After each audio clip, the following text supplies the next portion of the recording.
Go. We're live. We are live with the first episode of Choke on this. Choke on This. Yeah. What is this podcast for? Who is this podcast for? Mark Lee? This podcast is for the nerdy intellectual types within the jiu-jitsu community. But not exclusively. You can listen to exclusively. this if you don't do jiu-jitsu. Oh yeah, of course. But we're tried and true jiu-jitsu guys, And tried and true nerds. and we're also tried and true nerds. Yeah. So, I think there's a lot. Yeah. I think there's a lot of, Sure. even within our circle. Sure. But, so this is Dave Doherty. I'm Mark Lee. And Dave's my coach. He's an awesome black belt. I'm an okay purple belt. And Current Asian Masters champ and Pan Pacific Absolute champ. yeah, thank Him, you. not me. But we're like best buddies too. And would you say we spend more time talking about nerdy stuff or jiu-jitsu stuff?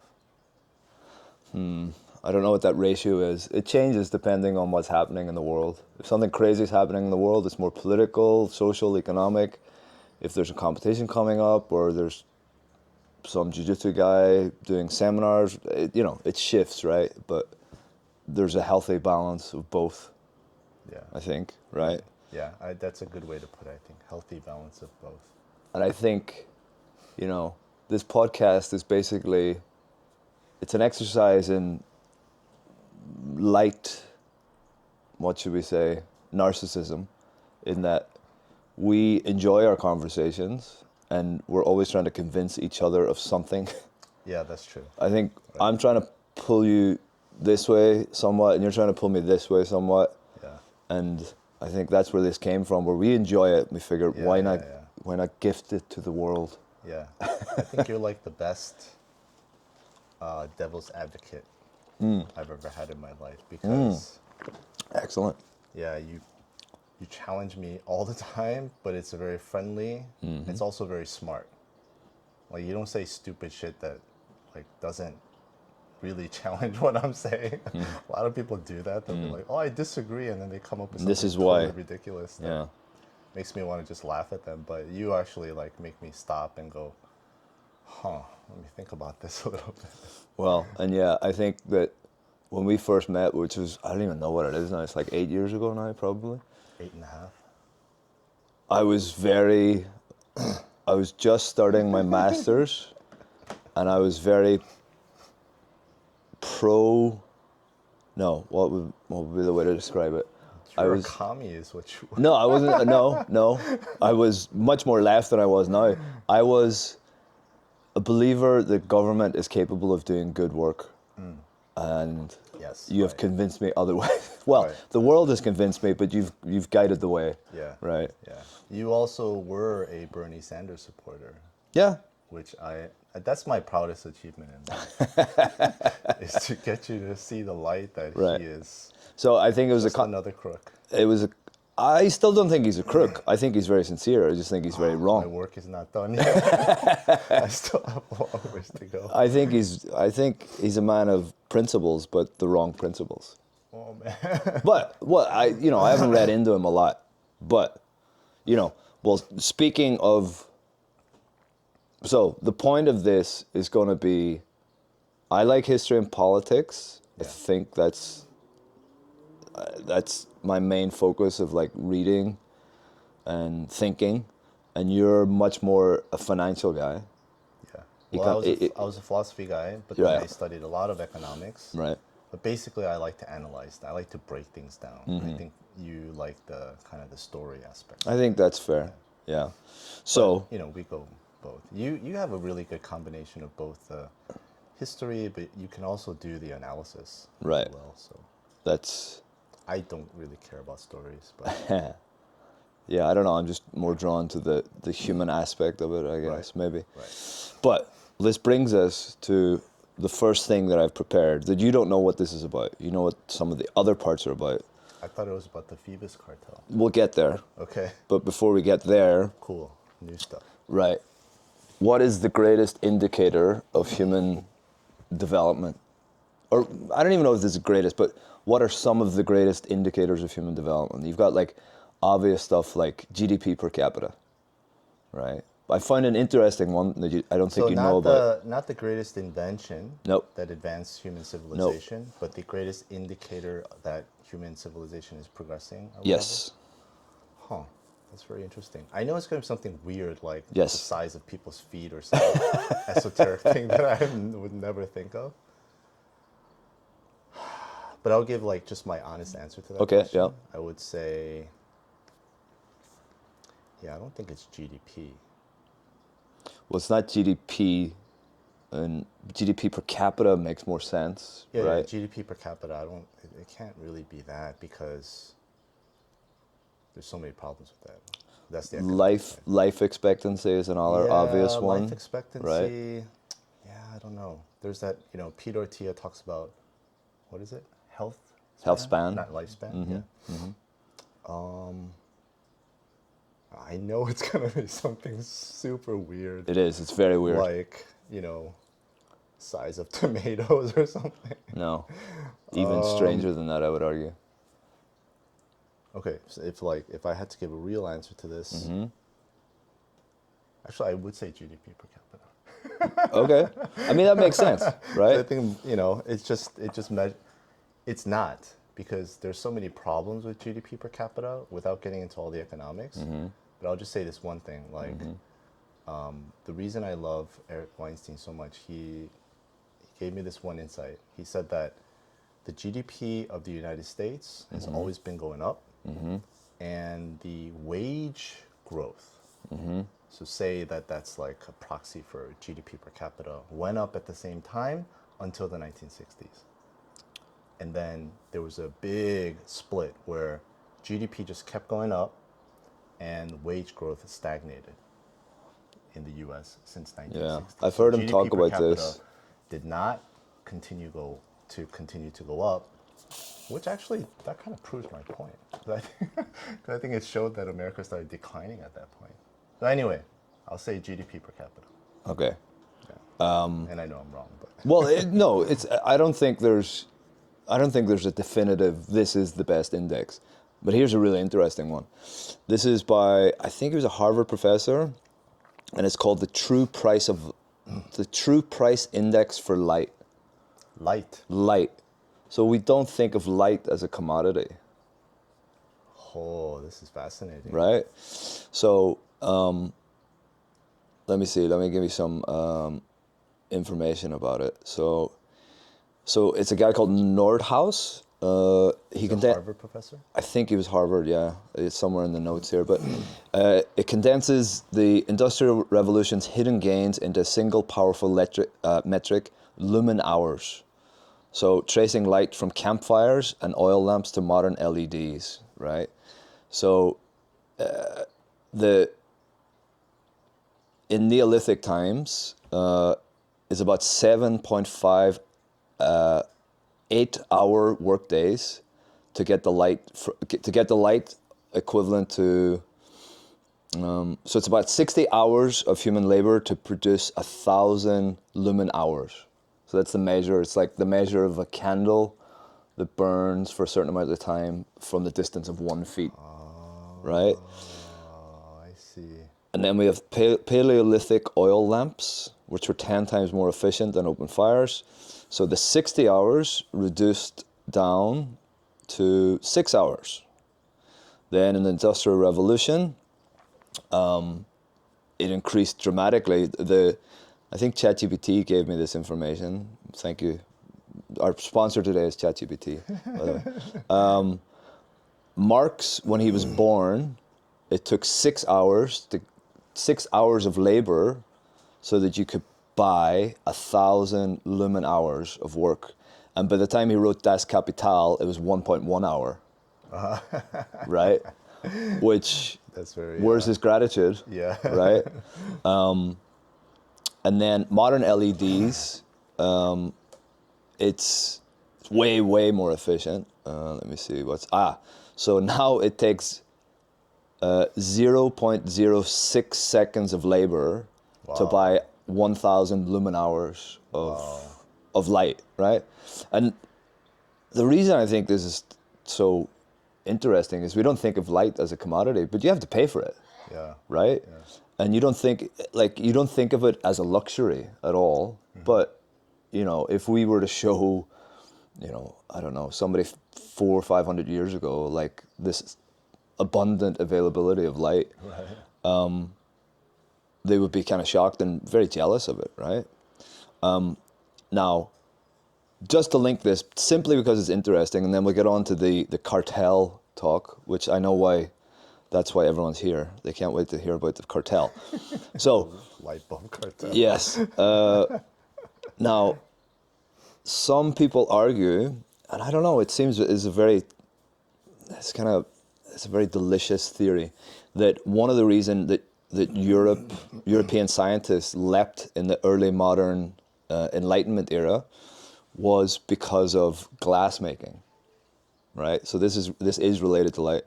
So glass making was more prevalent in Europe because of like stained glass windows and temperature, right? Like obviously weather had something to do with it. In the East, in Japan, China, I think, it was like they had paper windows and like actual windows were less popular, right? And better glass making capabilities in Europe meant that scientists could make beakers and test tubes and all these things to perform scientific experiments, interesting. right? Also light bulbs. And well, the light bulbs will get there, but more importantly, reading glasses. Oh. So you had like generations and generations of Eastern scholars who, once they got to a certain age, could no longer read or write because they couldn't see the paper that well. Interesting. Right? And glass, so the European capabilities of like being better with glass had like this huge knock-on effect that people didn't consider or think about. And glass gets us to our, I guess our main topic of today, which is the Phoebus cartel. Wait, but I'm stuck on something. Okay. I have a question. Yeah. Oh, I see if I can answer it. Well, so the light bulbs, you explained like the evolution of light bulbs, how they got more efficient. Right. Are they continuing to get more efficient? Now? Yeah. I don't know. Okay. Because that would presumably, right? That would really strengthen that argument, right? If in the last, say, 30 years, if light bulbs got more efficient or less efficient, well, I don't think that would strengthen or weaken the thesis, because you could argue... The argument's sound. I think the argument is sound because it's like, you know what Moore's law is? Yeah. It's like, is Moore's law true? It is true, but there is an upper limit to it. And once you get past that upper limit and quantum takes over, I see. does Moore's law not? Yeah, it's still valid. It's still valid, right? So. Okay, go. All right. So, when we first met, I was very I don't know if I would say pro-government, but I had faith that governments knew what they were doing. I think it's like the way I would characterize it is that you believe that the government was the best way to solve a lot of society's problems. Correct. Like poverty and Right. stuff like that. Yeah. And would you call yourself a free market absolutist? Is that too strong of a label? No, I'm a classical liberal. So that means, that doesn't mean we don't believe in government at all. We just believe in a small, minimal government. Minimal. Yeah, it should do very minimal things. Like number one, it should provide safety. Number two, it should protect institutions like a free market. Right. And enforce That's contracts. about it. Enforce contracts and that type of thing. That's about it. It would be like a Randian. Yeah, totally. Yeah, I'm totally Randian. Yeah. In some fields, not in all. You're not a subscriber to everything that she says. Is that fair? I would say 99% of Really? what she said. Okay. So, for sure, 8 years ago, if I had heard about this, I would have been more outraged and sure that the government should have stepped in, the Phoebus cartel. Yeah. That we should probably explain what it is first. But my point is that I'm trying to make is now I don't know. I'm not totally like I'm not like the government absolutely has the answer and should figure this out. But I'm also not like, well, just let the market sort it out, because it feels wrong. Yeah. Right? So for people that don't know, and I think both of us, we only learned about this very recently, like 6 months ago or something. Yeah. So the Phoebus cartel, early 1920s, the international incandescent light industry was dominated by a handful of large firms. The only one that I know of, I think General Electric, was that Edison? Yeah. Philips, obviously still exists today, and then the other companies, I don't know. The rising competition across national markets, expiring patents, and overlapping distribution encouraged firms to create to formally coordinate. So in 1924, they got together, they met in Geneva, and they created something called the Phoebus cartel. I think Phoebus was the Greek god of light. Is that right? They named it that? They named it that, yeah. Yeah, of course. These guys, they're so arrogant. Yeah. And they basically agreed that all of their light bulbs, of all the different companies, of like 10 or 12 different companies, would have a standard life of 1,000 hours, right? So it was kind of like, it couldn't be more, because everyone was losing money because the old light bulbs were too good. They were lasting too long. Yeah. And people were like, well, we're not making enough money, so we have to limit the size of these, or the length that these light bulbs will burn for. And so you think, okay, that's all right, but is it from an economic standpoint? Does morality come into economics at all? That's a great question. I'd like to say no in the morality in the traditional sense. But if you take a step further back, I think economics is a tool that evolved to help humans. Mm-hmm. That's how I view everything. Mm-hmm. You know, religion, family, marriage, mm-hmm. you know, all these things evolved over time mm-hmm. to benefit humanity. Right? So economics would be, you know, a big part of that, a big thing that evolved. So it should work to enhance humanity. Right. Yeah. Okay, I'll go with that. But from a moral standpoint, was this incorrect? What were they doing something? Yeah, absolutely. Morally incorrect. Yeah, because to make something less efficient to me is like, I think the CEOs had this conversation, and I picture their engineers just like, you know, revolting and saying, you know, any engine, like a true engineer would be like, what? I just created this thing that can last forever, and you want me to kill it? Mm-hmm. Hell no, mm-hmm. right? Because that's like what engineers want, things to be as efficient as possible and as optimized as possible, right? Well, they did, yeah. So in my research, I saw that the policy provoked technical and ethical pushback. Some engineers and independent observers argued the change sacrificed durability for profit. Non-member competitors, so I guess people that weren't part of the cartel, and later regulators would contest these practices, right? But, I think one of a very telling thing is that they did it in secret. They all met in, like, Geneva, I think. They secretly went there, like, nobody's supposed to know. Right? This is part of my argument. The secret part? Yeah, the secret part. Right. So okay, we'll talk about it later? Yeah. Right, okay. So, to put it in context, you think 1,000 hours, it's like, that's, Not do bad. something for 1,000 hours, that's quite long. Yeah. But that's only 42 days of light. Oh, that's not good. That's not a lot, right? So if you think, you know, the people buying these light bulbs at that time, you know, it was during the Great Depression or just in the lead up to it was throughout the Great Depression, right? Because it lasted for a long time. Yeah. Like they were swindling people that were swindling. Do you agree with that word? Is that Yeah, I would say. Because because they didn't know what they were buying. They didn't know it Right. could be better. right? Yeah, So that's the thing. They didn't advertise that the product got worse. yeah, right. So therefore, if they had have advertised the product as it is, then it would have been okay. Yes. Okay. Because then consumers can decide whether they actually want it or not. Right.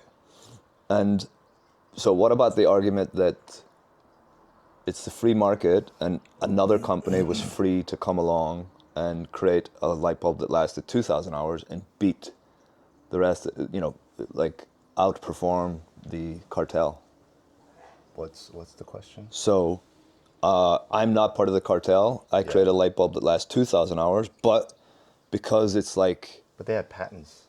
Right? So how would that company do that? well, they have patents on their light bulb designs, not on every light bulb. I mean, I would imagine like the the idea of a cartel, like one of the aims of a cartel is to limit competition, right? So in effect, they're a gang basically. And if a new entrant came along, I would imagine they would just go after them together, and with their patents, like try to get them. Or like legally bully them and stuff. So I'll give you an example. Yeah. Not of a cartel, but the intimidation tactics. There's a company I won't mention. For legal purposes? Yeah, for legal purposes. Right. But there's a semiconductor company. So I worked in Silicon Valley for a couple of years. Okay. And they were a big semiconductor company. And in Silicon Valley, there's all these like small companies that come up with like novel chips. NVIDIA was one of those way long back then. NVIDIA? NVIDIA. Right. They just made stuff explicitly for gaming, right? NVIDIA originally. Yeah. That's all they did. Yeah. Like graphic cards. And then they were like, oh, this works for AI too. And that's how they exploded. But Currently, just at the time of recording, it should be noted that NVIDIA is now more valuable than Japan, which is a fact that came out this week. It's the first $5 trillion company, which to me, it makes absolutely no sense. Yeah. But anyway, not to go back to your story. Yeah, no, I mean, so this other company. Established semiconductor company, what they would do is they would sue smaller chip companies who's trying to compete with them, bring a new product to market, and they had no legal legitimacy, validity, nothing whatsoever. But they just had a lot of money. And a lot of they would lawyers. just tie these companies up in courts until the small company ran out of money. And then they just did this over and over and So over. and then would they buy that smaller company? Is that what they they would just did? kill them. Oh. Yeah. And so the market would never get that new awesome, technology. Thing. They would just have to continue buying this old semiconductor chip. But that's what I imagine what the cartel would have done. To new entrants, right? Wow. Otherwise, like, why make a cartel? I mean, the cartel is designed to let's coordinate, because if one member doesn't follow the rule, then obviously everybody else looks bad. Well, speaking of which, within the cartel, they actually had agreements so you would every company would send their light bulbs, their new batch of light bulbs, to like an independent tester or something. And anyone that went significantly over 1,000 hours would be fined. So they were fining For being better. themselves for being too good, right? Like this self-enforcement mechanism. Yeah, so that's what a cartel is, right? It's like mafia members killing each other off for doing stupid shit. Right. Right. So one interesting consequence, I guess, of this was that the 1,000-hour standard became standard.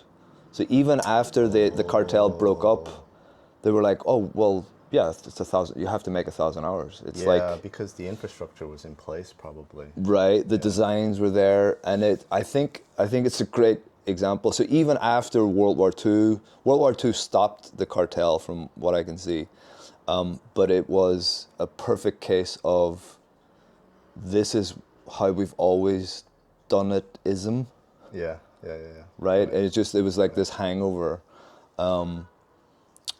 But the legal and reputational, damage, I don't know, I think they kind of survived this, right? Because it was around World War II, so all people in the US had like a bigger fish to fry, right? But it started this discussion of planned obsolescence, right? So you've heard this term before. Yeah, yeah. Is it morally okay for a company to purposely create something that they know doesn't last as long as it could? Morally, yeah, that's a bad thing to do, but I feel like a free market would correct that. So we need government intervention, is what you're saying. No, no, no. Free market would So do the that. government Not should step government. in No, and create laws. absolutely not. So there should be no laws against planned obsolescence. No, there should not. Okay, there should not. Yeah, because if you do that, you're going to have someone like Donald Trump or Joe Biden, or especially someone like Bernie Sanders, come along and use that to blackmail and wreck companies. And this happens all the time. Okay, I think I've found a flaw in your argument. Not a flaw, a contradiction. You said that the free market will take care of this, and however, if a cartel is strong enough and works well enough, they'll destroy any competition that's No, coming no, up. no. I said that that's the way a cartel works. Whether that will continue to work. So it's a waiting game.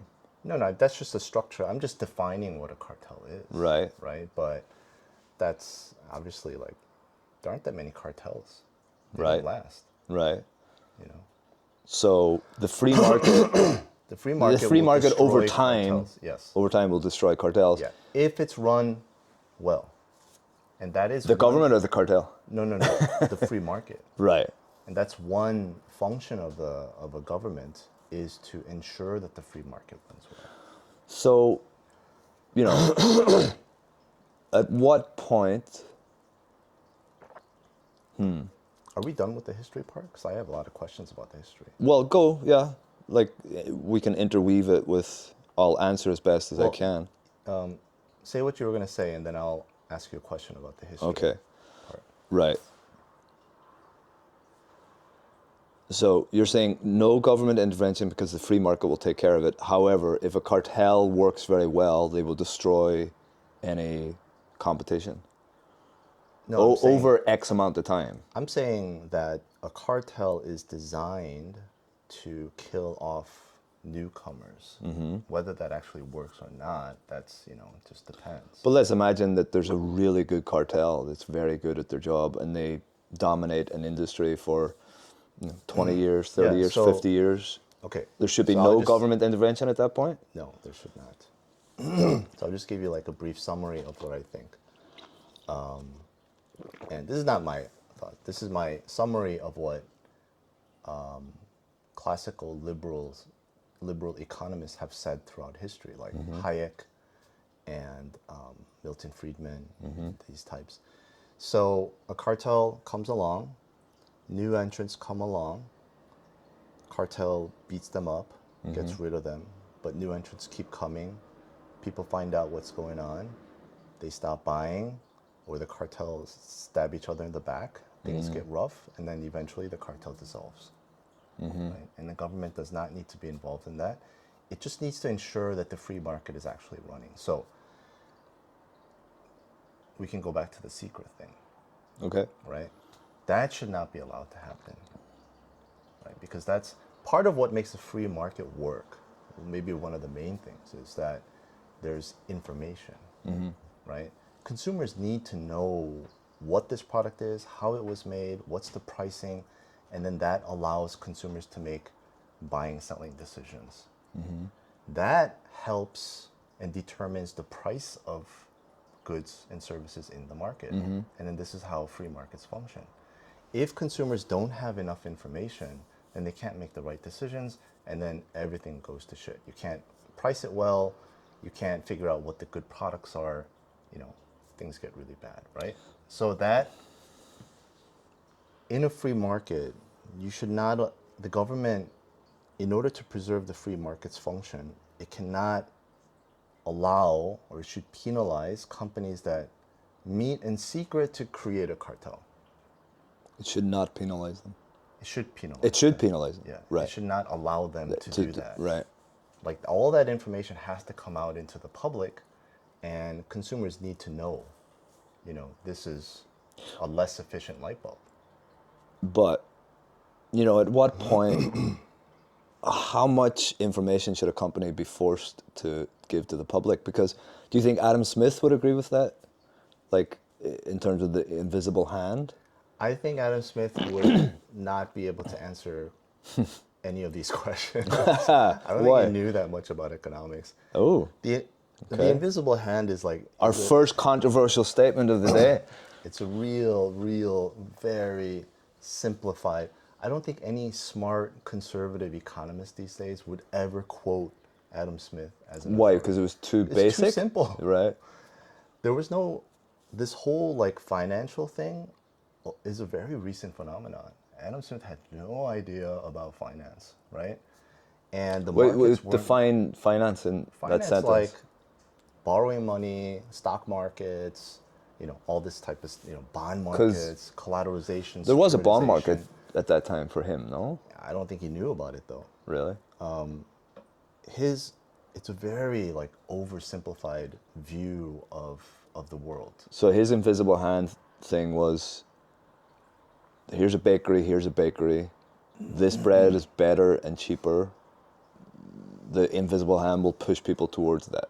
No, that's not the invisible hand. The invisible hand is that if you protect businesses and allow them to make money.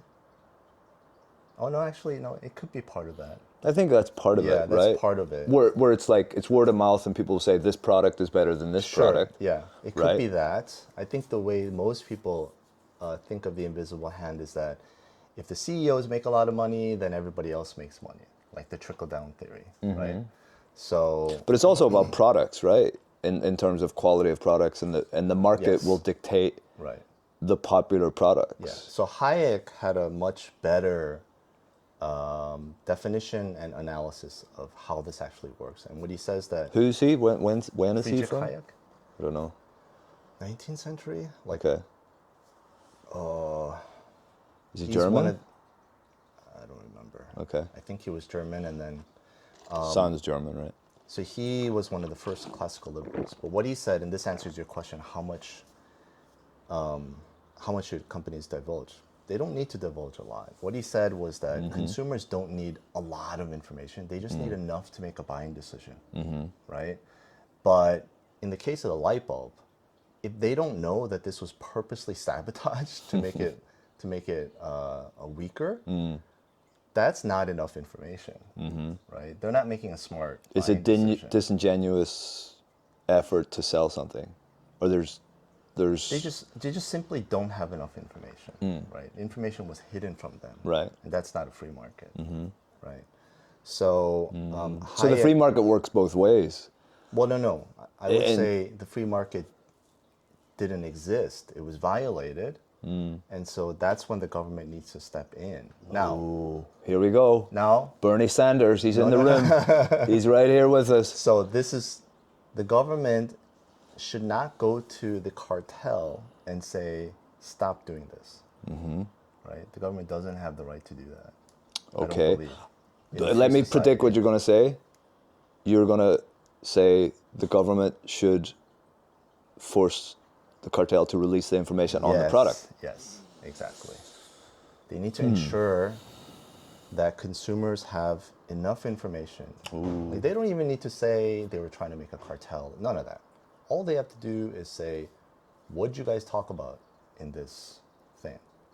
Summarize it and release it to the public. And if they don't, Then they should be fined, more government intervention.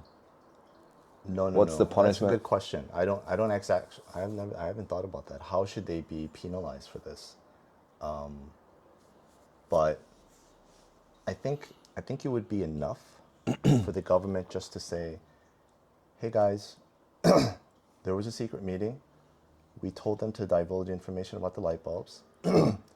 They won't do it, and so there's something amiss here."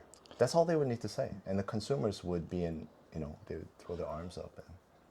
Yeah, but if the cartel controls, like, I can't remember what the number is, if it was like 95% of the light bulb market in the world, Yeah. consumers have no choice, but they have to buy light bulbs. Yeah. They're going to continue buying light bulbs. This is the part where, when you first told me about this, I like literally just stopped and went, "Oh shit! I don't actually know How you felt about it? how you would solve this problem without violating my sacred principles about government non-intervention and Right. staying out of the economy." It'd be a tough, hairy issue. What I ideally, and this is just totally ideally, there would be something like, in the US, there's a magazine called Consumer Reports. And they do largely, I would say, non-biased. There's no advertisements.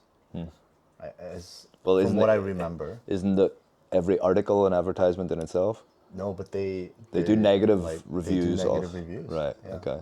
And sometimes they'll take a product and they'll look at every single manufacturer and they'll say they all suck. Now, this is from when I was young. I haven't looked at Consumer Reports in a long time. But ideally, the consumers would create their own group. They would gang up together and do their own work. Not everyone can do it because everyone's busy, but they can hire people to investigate and then find, what they need. So they buy like 10 different light bulbs from all the companies, test them, Yeah, and and be see like, they're "Oh, all this is bullshit." standard. Yeah. There's something up, right? They shouldn't Yeah. all be lasting like Right. precisely the same time. Right. And then consumers can sue those companies, right? There's a thing called a class action lawsuit. There's a lot of things that consumers can do to fight back against it. Leaving that in the hands But of how do you know? crooked politicians, I don't think that's the answer. But how would you prove you've been harmed by your light bulb not lasting more than 1,000 hours? Because we've been buying light bulbs that are less efficient, and But we've Your been Honor- wasting all this money. Our product worked. Our product worked up until about 1,000 hours. Not And as you said it would. nowhere on our box do we say it would last forever, Your Honor. Well, there's a very clear precedent of what it used to do, right? That was the old evidence. versions. They weren't as bright. Well, that can be tested. So That's yeah, this was usually when Dave throws something at me, I'm like, I usually have a good answer for it. This one, I didn't have a good answer for it. Right. So I, fully curious and also like just cognizant of the fact that free markets are not the answer to everything. And yes, I will say that the government does need to get involved in some ways. But it's just a hairy issue. There's no simple answer to it. so. There's a lot. Oh wait, can I ask you though? Okay. What actually happened? How did it get dissolved? So from what I understand, the cartel illustrated how technological standards, patents, and market structure can be used to shape demand dynamics. So that's a kind of just a basic thing. Yes. So there was no criminal convictions. Yeah, it should be. There shouldn't be. No. Okay. Major Phoebus members were defendants in a U.S. antitrust litigation, and the courts imposed civil remedies, injunctions and orders ending restrictive agreements. So the government got involved and said, okay, we can't make a cartel. Okay. So Right. Just very simply. Yeah. There was no jail sentences or criminal convictions, and who was sued? So those companies were sued, Philips and See, I'd be really Westinghouse. curious to know, like, who got this going.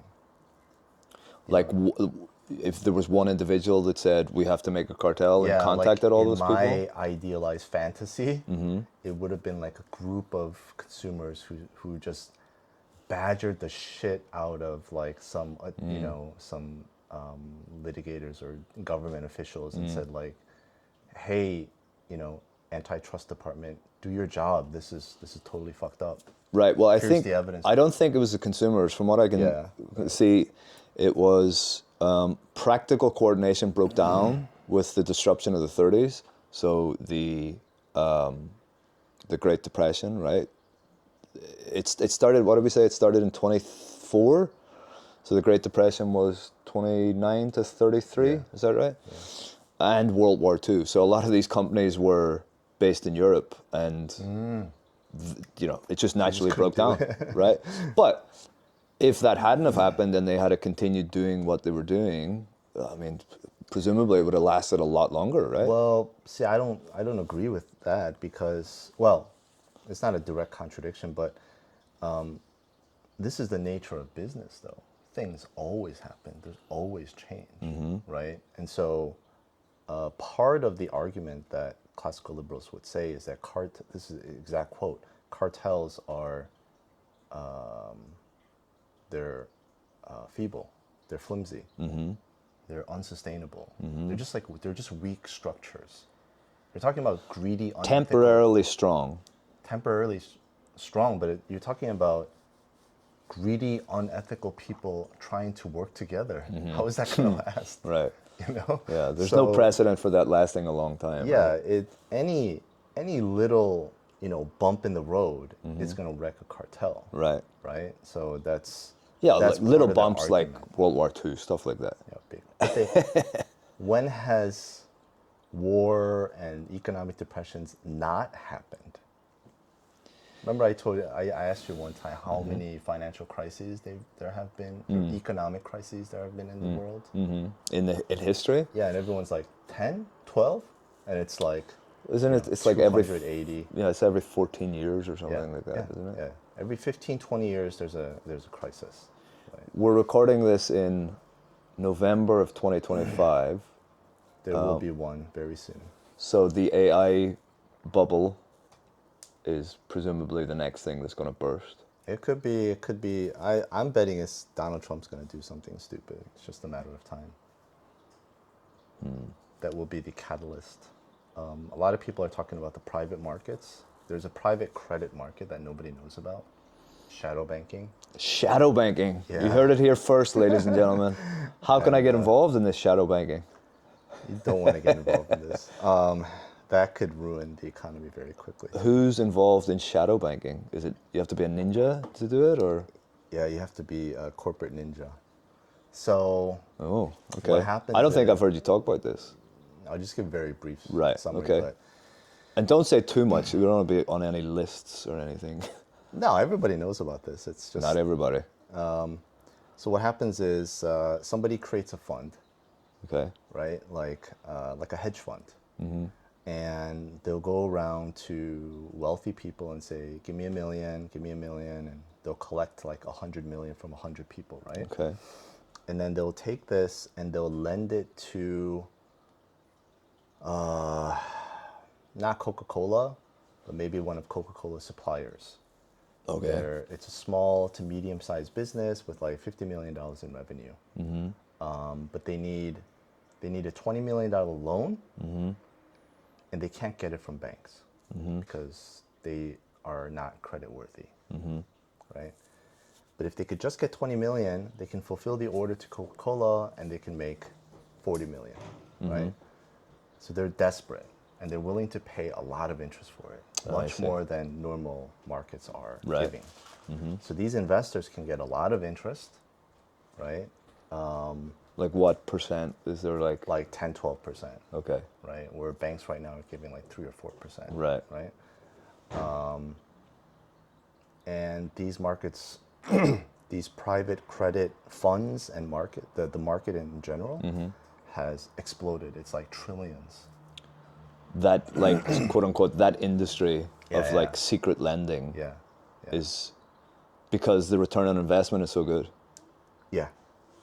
right? And because companies need it. No, But there's nothing illegal going on there, is there's there? nothing illegal. No, there's nothing illegal. It's just, two people who want to lend and, borrow money. Right.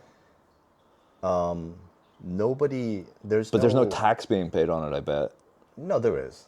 There is? Yeah. I Okay, mean, it's good. not illegal. Right. It's They're not just sending each other Bitcoin. the main problem with the private credit market is that there's no transparency regarding the value of these loans. Mm-hmm. So the loan gets made, and then the company, these are not like, they're not credit worthy for banks. So they're a little risky. Mm-hmm. In some cases, they're very risky. Mm-hmm. And the value of the loans are a lot lower than what people are saying. Okay, this is really complicated. Why stuff. does that matter? So what could happen if the economy gets a little bit bad? You could get 10,000 medium-sized businesses who cannot repay this loan, their loans. So then the people that nobody would be sees it. suffering, the people, okay, Nobody sees it though, until the very end, right? when everything goes to shit and they all have to declare bankruptcy. Right. And then There's a tens of breakdown, thousands of people lose money. right? And then what happens is they start selling everything. They sell their real estate, they sell their stocks, they sell everything to get liquidity. Who, the rich people that were the Yeah. lenders? Yeah.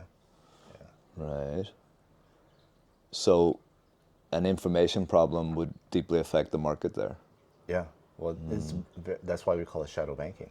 There's no, if it's a stock market, there's a lot of information on what you're doing. Bonds, There's books for that. Like there's the all books are kinds of- kept for that. If you borrow money from a bank, they ask for everything, Yeah. and you have to update them every quarter. Yeah.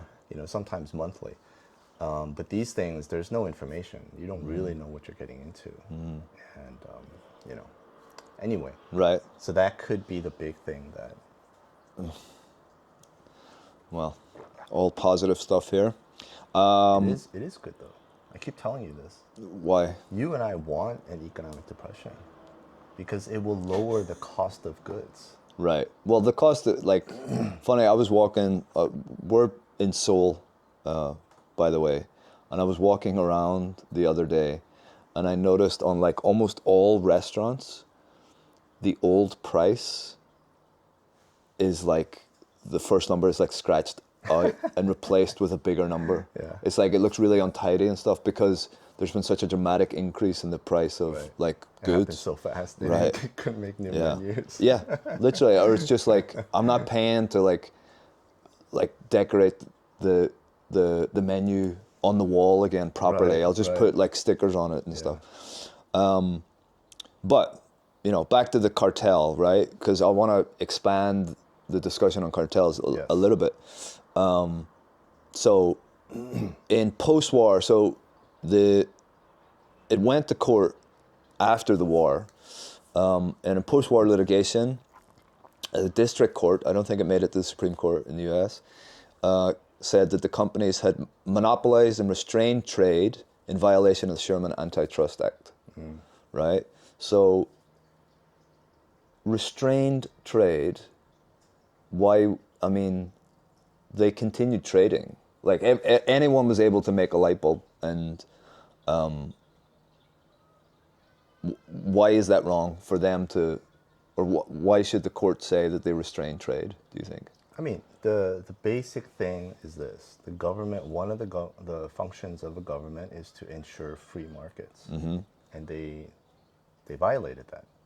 And the government has the right to correct and fix errors in the functioning of a free market. And that's exactly what they did. Is that enshrined within the U.S. Constitution that the government has to like protect the free market? That's a great question. Like, where is that in? I mean, I just think that that's one of the roles of a government. But is it? It must be in law, right?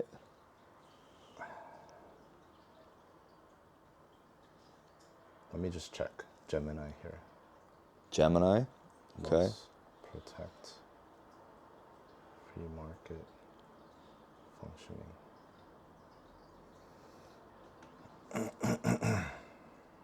It does not. However, it does include several provisions that were designed to establish and protect a framework for a national, free-flowing commercial economy among the states. There's a commerce clause.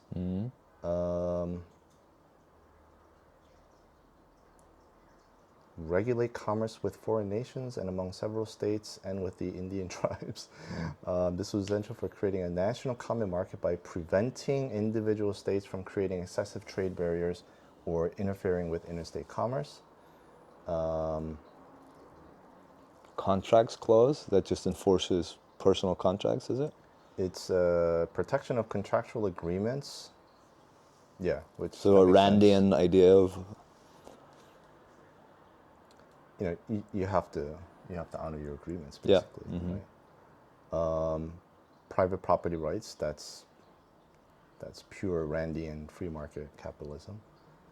But there is no single, like, there is a free market within this nation, and we, it's a government. It does grant Congress the power to regulate commerce, which who knows what that means. Right. Yeah. So Further investigation it required. kind of does, but not specifically. Right. What you were saying. So cartels are bad. Yes or no? Absolutely. OPEC. I knew you were going to bring this Let's up. talk about OPEC. Yeah. Is it a cartel? Very. What is OPEC? What does it stand for?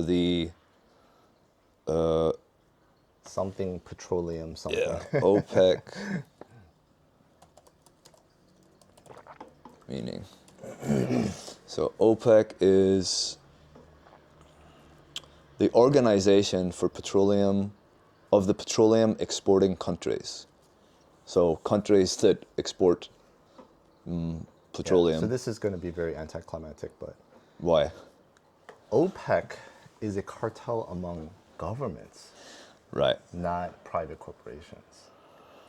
So in its nature, it's very different. Why? This is not a cartel. Because they're not for profit? I mean, they are for profit. No, they're a government. They have the force of law. Like, they are the law. Right? Right? This is what is so fucked up about oil, is that if it's a private corporation, you have something bigger controlling it, which is the law. Right. But in the case of OPEC, they are the law. But So you there's can't no international law, really. Yeah, no. So they are the government with, they are the law within their country, but they're Yeah. not the global law. There's only one thing that can control OPEC. GLOPEC. Global Organization of Petroleum That's Exporting. a more interesting answer, but That's when we go intergalactic and Yeah. we're selling oil to the Martians. But anyway, no. right, go ahead. Well, I guess there's a couple of things. One is the U.S. dollar. Oil is priced in U.S. dollars. Not for much longer. Yeah. Well, I think I agree with you, but I think that's going to be another 100 years or so. It's going to be that long, you think? I think the shortest.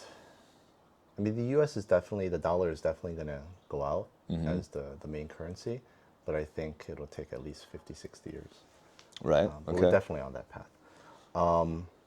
Oil is priced in dollars. So, and the U.S. economy or the government controls or has the most influence on that. So every time the dollar spikes, oil prices drop. Every time the dollar spikes, oil prices drop. Okay. Yeah. Yep. So, they're always going to be. So we want a strong dollar. Yeah, absolutely. Okay. Yeah. The other thing, of course, is war. And this is why I think the U.S. has fucked up the Middle East and continues to fuck them up with war, constant war. Everybody says it's unnecessary. But I think the real reason is because of OPEC. I'm not saying the U.S. is not at fault. Wait, you're saying that wars in the Middle East have happened for Because- pursuit of oil for the U.S.? Because of OPEC, because it's a cartel that nobody can influence or control. And the U.S. needs a lot of oil. And so think about it this way. The government represents the law and the government represents force, right? When government wants something, they don't appeal to, they don't trade, they don't beg, they use force, which is the law, right? You have to do it or they'll jail you. So, just for everyone's information, OPEC members are Algeria, Equatorial Guinea, Gabon, Iran, Iraq, Kuwait, Libya, Nigeria, Republic of the Congo, Saudi Arabia, United Arab Emirates, and Venezuela. Venezuela. And yeah, it was a founding member. Yeah. I've never looked at that list before. Yeah. Not a single democratic nation there, I think. Nope. Nigeria, arguably, but I'm not sure. Algeria, not really. So because of lack of international norms and regular diplomatic mechanisms to Yes. influence countries, Yeah. the U.S. has gone to war to force to make OPEC do things that they otherwise wouldn't have wanted to do. Is that what you're saying? That's exactly what I'm saying. Yeah. You and Bernie Sanders agree. We have an overlap. There's a Venn diagram here of your beliefs and Bernie's beliefs, and there's a little overlap there. I would love for you to ask this question to Bernie Sanders and see if he can give you an intelligent answer. I would love to see you just ask him about OPEC. Right. What they do, how oil is priced, how it's made, what are the dynamics within the oil industry and how this affects, the relationships with the US and all that. He would have no clue. Right. I probably agree with that. Basically like, they make money, oh, they're bad. They make money, so they're bad. Right. That's basically Bernie. Right. While flying on a private jet. Yeah. And owning 3 houses and being allegedly. Just pointing out, like Mark is making it seem like I'm a Bernie. What's the Bernie bro? Bernie bro. Not at all. Not at all. I realize that he doesn't really understand how the world is working when. He's so clueless. Somebody asked him, I think it was Bill Maher, asked him when he was on Bill Maher's show, do you believe in equal opportunity or equal outcome? And he thought about it and he said, I don't know what that means. Of course he doesn't. Right. But anyway, okay, so should OPEC exist? So this is why it's kind of anticlimactic. My answer would be that it's irrelevant to our discussion. Because it's a separate thing. Yeah, it's a totally separate phenomenon. Because they have the monopoly on violence as governments. Yeah. And therefore they can do whatever they want. Yes. So it is a cartel in the technical sense, but it doesn't really inform our conversation here, I think. It's a completely separate thing. Well, I looked up a list of other cartels in history. Some of them were pretty interesting. I didn't know. Did you know that from 1998 to 2002, 10 chip manufacturers, including Samsung, were involved in a price fixing? The European Union and the US Department of Justice investigated the cartel, leading to large fines and a conviction. Wow. Samsung, by the way, now this may be dated, but when I was in grad school, I read that 20% of Korea's GDP is dependent on Samsung, which is utterly insane. So if for some reason, recently the Samsung head just got out of prison, by the way, for those who don't know. If for some reason Samsung imploded, Korea would implode, surely. For sure. No country could ever survive a 20% drop in their GDP. No. Right? We would go back to a third world status. Right. Okay. That wouldn't be good. No, we'd have to. We would leave. We would have to leave, I would think. take you with me. We'd have to leave, man. I will say this about Samsung, though. They made money. Most Korean companies that are like successful, they make money by selling to Koreans. Samsung made its money selling to non-Koreans. It's a bigger market. Well, they brought money into Korea, right? Why? Go on. I don't know. No, they sold chips to Americans, and they brought those dollars to Korea. This is the money that made Korea, as nice as it is now. Right. So say what you want about them. I think that we owe a lot of gratitude to. Yeah. No, they're, I mean, extremely important in Korean history. Yeah. Well, I'm saying we should be grateful to them. Even if they have a little cartelish behavior now and again, we can forgive it. No, we shouldn't forgive that, but we should be grateful for what they did. Now, let me ask you this, though. Okay. Where did those fines go? Because they were fined a lot of money, from what I remember. Where know. did that money go to? This is the problem. Well, if it went to the EU, then it probably helped. Macron? All right, he got another new watch or Yeah, something. that's what I'm saying. You know that reference I'm giving? No? He was giving it's like a year ago. He was giving a speech on TV about I austerity, remember this. and Austerity. yeah, it was like, Yeah, the $50,000 we French watch, people, we've had a hard history. We're tough people, and we need to maybe tighten our belts a little bit. And during the interview, he was wearing like a $50,000 watch, and he just secretly took it off and put it in his pocket. Oh, jeez. I mean, like, What an idiot. don't take it off and people won't notice. Right. But like in the middle of the interview, Yeah, what an idiot. there's this is an interesting one in that this isn't really a product. I mean, it is a product. It's a service, I guess, right? But in the 2000s, there was a global investigation of more than 20 airlines, including British Air and Korean Air, and they were fined billions of dollars by regulatory bodies in the US and Europe and other countries. They had colluded to fix the price of fuel and security surcharges for air freight shipments. Yeah. So again, it's Okay. it's the collusion thing that's wrong. Yeah. So this is very complicated. There is an argument for cartels. Okay? Okay. When you come up with a new product, people don't buy it because it's too new. Okay. You have what you call like early adopters, Right. people who are just interested in it. They're Right. nerds about that product or that industry, and so they'll buy it. Like when the smartphone came out, nobody bought them, except like real nerds. But Right. there aren't that many of those. So in order to introduce this new, great, wonderful product into a market, it takes a tremendous amount of money, marketing. There's a lot of knowledge work. gap about. Yeah. Yeah. And if while you're in the middle of doing that, some idiot competitor comes along and says, fuck you all, I just want to, he doesn't know anything about business and he just wants to sell a lot of stuff and he's a total dickhead and he cuts prices by 50%. And everybody buys it. Well, what's going to happen to that industry? It'll disappear overnight. It'll just be gone because that guy will go bankrupt eventually. Right. And no one will buy all the other people, all the other Products. and that industry will just disappear, right? So in this case, I can kind of guess, right? Because I used to trade commodities in a different life. I know how volatile oil and gas prices are.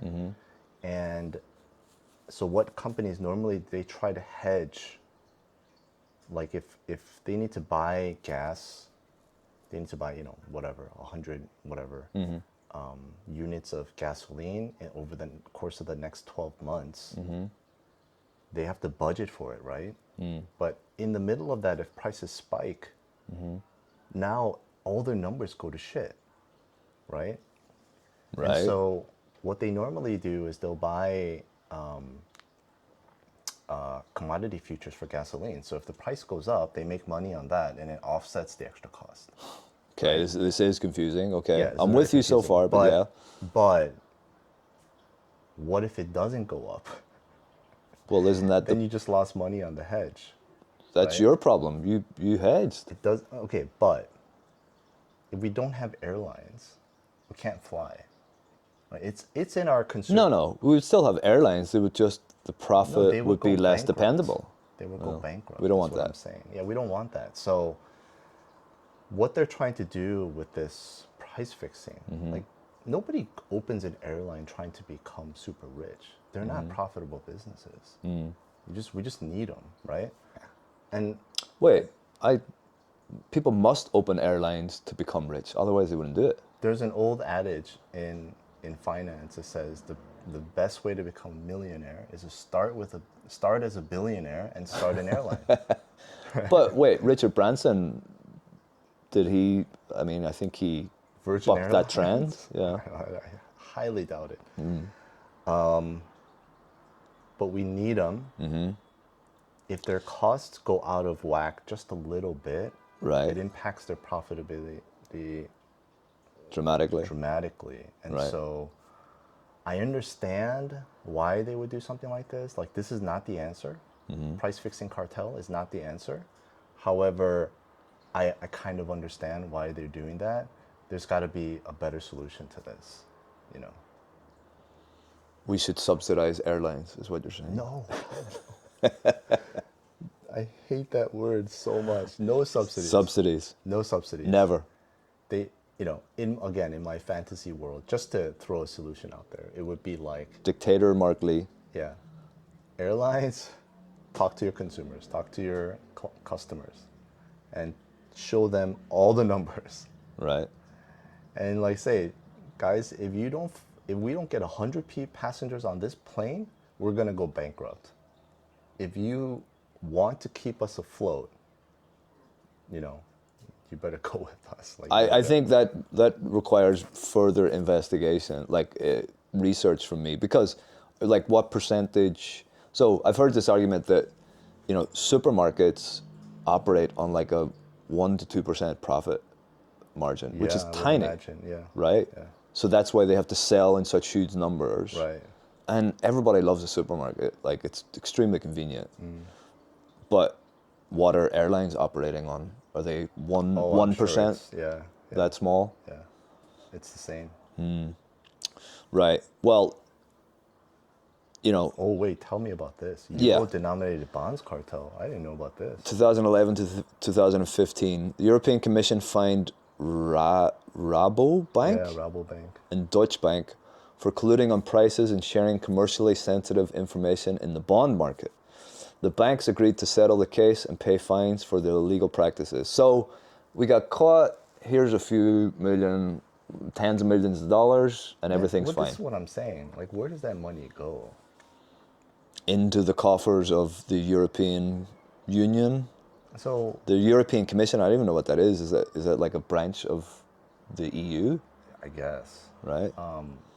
Okay, so this is my problem with government intervention right here, is that did the cartel really go away? No. Yeah, that's what I feel. Yeah. Or was it just government officials going, so this is the way I see it. We caught you. Yeah, oh yeah, we got them. Yeah. We have evidence. Hey, let's have some tea. Right. And then, okay, how much do you want? I don't know, 50 million should do it. Okay, they shake hands. 75. And then the government comes out and says, hey, we fixed it. Right. Look at how well we did. Yeah, and then the banks just keep doing what they did. Right. They're just more In a careful. different way. Yeah, in a different way. You know, problems don't get solved, right? Like, I don't even know. So you've explained bonds and the bond market and stuff, and I get it. I do get it. But do you have any idea what, like, commercially sensitive information, what could that mean in that sense? I mean, so I don't know what kind of bonds we're talking about. I'm assuming they're corporate bonds. So companies can issue bonds. If you're Coca-Cola, How does that differ from stocks? stocks is ownership in the company.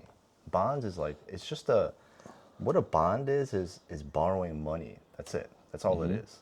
But it's collateralized.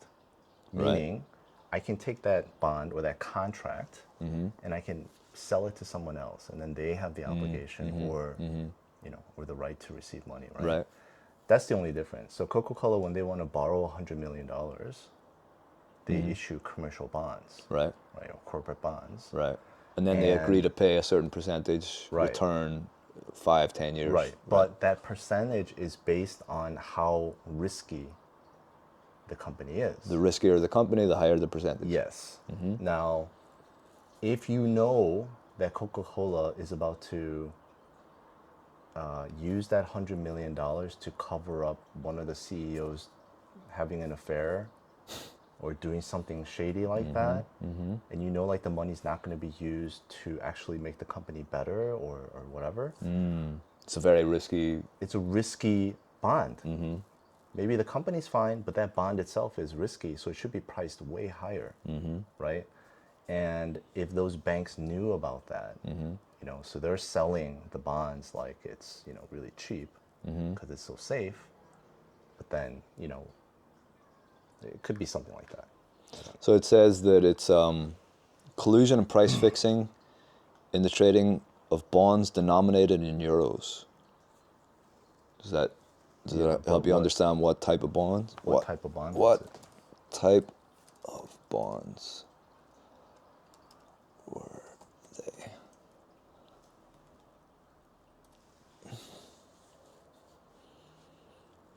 There were two main categories: European government bonds Okay. and SSA and government guaranteed bonds. So it Okay. was So they governmental weren't- stuff, Yeah, right? I mean, it's very easy to do shady stuff with because nobody really knows what governments are like, what they're doing, what their balance sheets are like. And there's no supreme checker of government stuff, right? No, if they that's- don't want to release that information, they don't Those have markets to, are right? very well established. So, but if they knew like the government was, you know, in a lot of trouble, right? Bonds, once they become collateralized, they function like stocks in the sense that the bond itself has a price, and it can fluctuate, right? So you could sell. Is there like, do people track those prices? Yeah.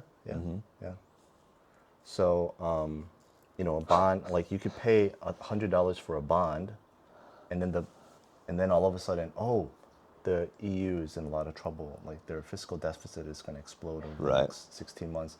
All of a sudden, that $100 bond is worth $80, Right. and you just lost $20. Right. Right. So they're selling bonds at 100, and then it just like starts going. To Can you shit. can you short Yeah. can you short bonds? Yeah, that's what even the- from companies? You can short bonds. They're very tricky and complicated, but that's what The Big Short and those movies Right. are all about. They shorted That was the subprime mortgages. the mortgage, right? Yeah, they made. That was probably the greatest trade of all time. Right. Yeah. Shorting. So traders from these banks operated a closed circle of trust, used online chat rooms on Bloomberg terminals to exchange commercially sensitive information. They coordinated their pricing, volume, and bidding strategies in both the primary market auctions, so that's where the bond is first bought, Yeah. right? And secondary markets for European government bonds, sovereign bonds issued in euro by Eurozone member states. Listen to this, you'll love this. The European Commission imposed fines totaling 371 million euros on Nomura, I don't know, Nomura. Nomura, Japan's big investment bank. UBS, and UniCredit in May 2021. NatWest received full immunity for revealing the cartel. Okay. So NatWest ratted on their buddies. So the CEO there was like the nephew of one of the EU government officials or Right. something. So that's an interesting one. Yeah, I've never. I should look into that. That's really interesting. I want to know exactly what What they were went doing. on. Yeah. Right. Well, and then we have, drug cartels, and I think we all agree that they're not That's good, different, right? It's a yeah. very different thing. But, so, I mean, is there anything else you want to say about the Phoebus cartel or cartels in general? Is there anything that you researched that you found interesting or an argument for or against? No, just I would summarize Mm-hmm. that it's not an excuse for government intervention. Mm-hmm. I think a lot of politicians use that to do it. I have a feeling that's how every one of these podcasts will end. I feel it's not an excuse for government intervention. Probably. It should be the tagline. And, we said, this is for jiu-jitsu guys. Is anything we talked about today relatable to jiu-jitsu in any way? No. No. Not really. No. Is there? I don't know. Cartels? Has there been a jiu-jitsu cartel? Could we say that, like... Gracie Baja is a cartel? Allegedly. Well, how about, like,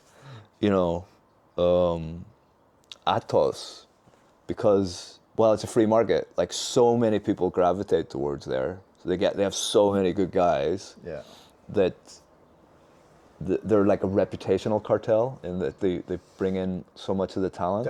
I mean, that's a good introduction to it. So I would say, so one can argue that you should limit the number of athletes from Atos and AOJ In a competition. competition. Right? And I think that would be the dumbest thing ever. I think any governing body in jiu-jitsu, like the IBJJF or whoever, should completely stay away from it. If AOJ does a great job and they have tons of great athletes, let them. This is the thing about all trends and all organizations and all, like, any collective group that succeeds, they often, in the success, there's often seeds of their own destruction. Go on. So, I don't see Atos or AOJ doing that right now. Doing what? Being unsuccessful. Yeah. Right. I think they have, years and years of success ahead of them. Yeah.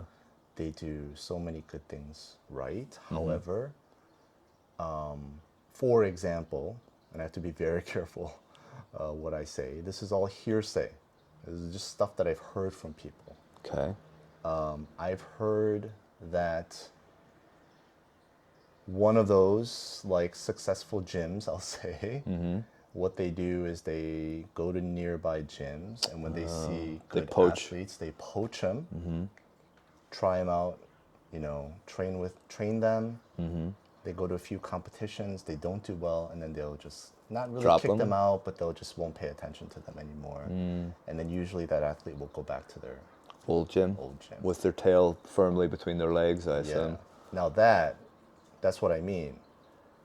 When you're trying to breed champions, that's a necessary part of it. However, there is a seed that can be sown that will come back to wreck you later. Because why? Because that student who left is going to be very pissed off. And let's say he does become the next world champion. Yeah, the next world champion. And he starts saying all kinds of bad stuff about, that gym, and they know some of their secrets or whatever. There's always, like, it's hard to stay on top, right?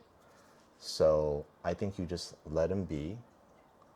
And jiu-jitsu is great now because there's so many other, I would say, like, generators of success, right? You have the no-gi stuff that's going on, that's exploded, and then you just have these, like, small random gyms where some kid just comes out of nowhere. Not out of nowhere, he's been training since he was 3. Right. He just has the stuff and he comes off and just, just wipes everyone off the mat. A lot of Korean athletes like that. Yeah, exactly. It's just, I think it's free enough right now. So, yeah, I guess that would be kind of relevant. Keep it free. Keep it free. Keep it a free market. Right. So, no cartels in jiu-jitsu. I see some cartelish kind of behavior, right? Don't you? Gang or cartel? Cartel. Gang. We would need. We would need. We would need a right. collection of gyms working together. What about, like, 30 Gracie Baja gyms or 30 Alliance gyms that kind of gang up on everybody? They don't. I'm not saying that they do. But, like, they are big enough where if they wanted to, maybe they could do something like that. But it doesn't matter because you how do you measure success within the jiu-jitsu industry? Are you saying that a successful gym are the people with the most medals or the most members? They're two different measurements, right? Yeah. That's a good question. Okay, so I think professional success is medals. Financial success is numbers of people. Yeah, for sure. Right? And Okay, well, let me ask you this. Do you think a gym that has a lot of medals will get more members? not necessarily, Yeah, not necessarily. because as we know from running a gym, the majority of your members, I think it'll take a while from the pyramid to move into like a trapezoid, Yeah. right? But in the first 5 years, the majority of your members are white and blue, Yeah. right? And success at that level is much less meaningful, especially on like a global stage. Yeah. Like, name one current blue belt world champion. Right. Yeah, it's whoever you are, amazing work, but you know, people only know, I don't even know any brown belts, I think. No. I only know the black belt world champions, right? Right. So, But I will say this, like, I think in the U.S. for sure now, and I think it will happen in Korea as well. But you see these huge kids programs yeah, in gyms, and they're all about medals. The only reason the parents send them to that gym is because they know they produce champions, right. and they want their kids to be champions, right? That's creating an unhealthy, potentially unhealthy relationship with jiu-jitsu. I think potentially, I think overall it's good. It'll help the sport, but I think it's all about the parents. If the parents are psychos, yeah, it's gonna be unhealthy. Right.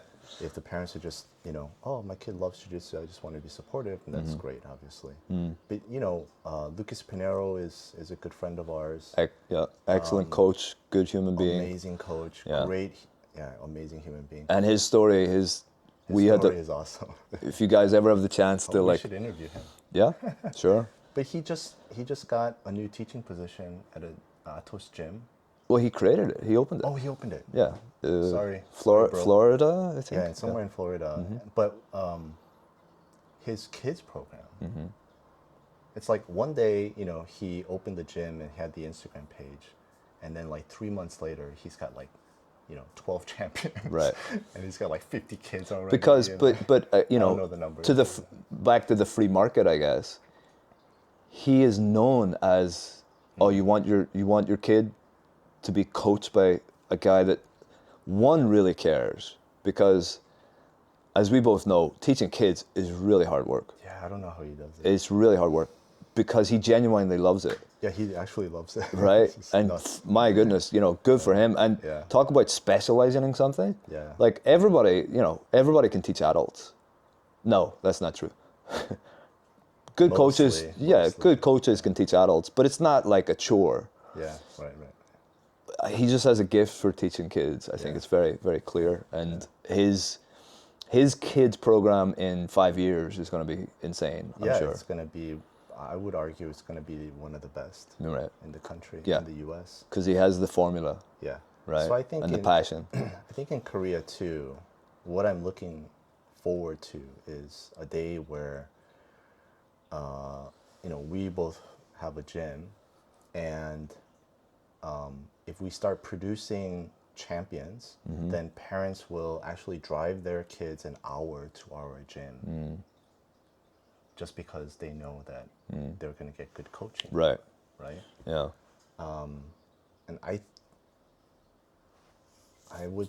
feel pretty good that like that's what's going to happen to Korean jiu-jitsu. Like that's going to be the next big thing.